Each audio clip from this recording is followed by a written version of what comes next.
अंग्रेजों द्वारा भगत सिंह को दी गई फांसी का बदला लेने के लिए दो क्रांतिकारी छात्राओं ने एक अंग्रेज अधिकारी की हत्या कर दी थी। ये दो क्रांतिकारी वीरांगनाएं थी शांति घोष और सुनिधि चौधरी, जिन्होंने 14 दिसंबर 1931 को त्रिपुरा के एक अंग्रेज अधिकारी CGB स्टीवेन को उसके बंगले पर गोली मार दी। जिस समय उन्होंने इस कार्य को अंजाम दिया उस समय वे मात्र 14 साल की थी।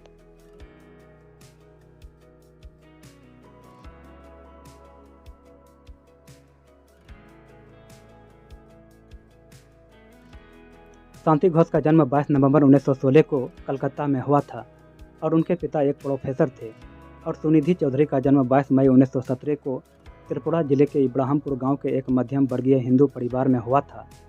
ये दोनों युगांतर पार्टी की सदस्य थी और भगत सिंह की फांसी के बाद व्यथित क्रांतिकारियों ने अंग्रेजों को सबक सिखाने के लिए कोई बड़ा कदम उठाने का निर्णय लिया, और इसी कड़ी में इस काम को अंजाम देने के लिए ये दोनों बहादुरी से सामने आई।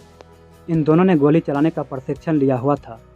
14 दिसंबर 1931 को त्रिपुरा के फैजुनिसा बालिका विद्यालय की दो छात्राओं शांति घोष और सुनिधि चौधरी ने अंग्रेज अधिकारी CGB स्टीवेन से मिलने की अनुमति मांगी।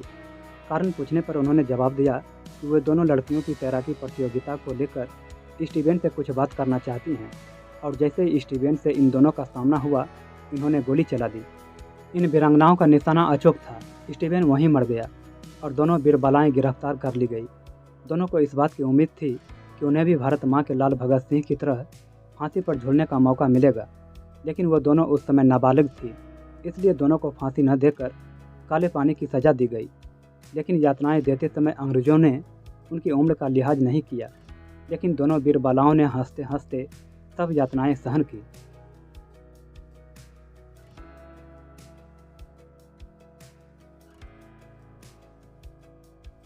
सबसे अचरज की बात तो यह है कि कलमकारों ने इन वीरांगनाओं का आज़ादी के इतिहास में कभी कहीं कोई जिक्र नहीं किया।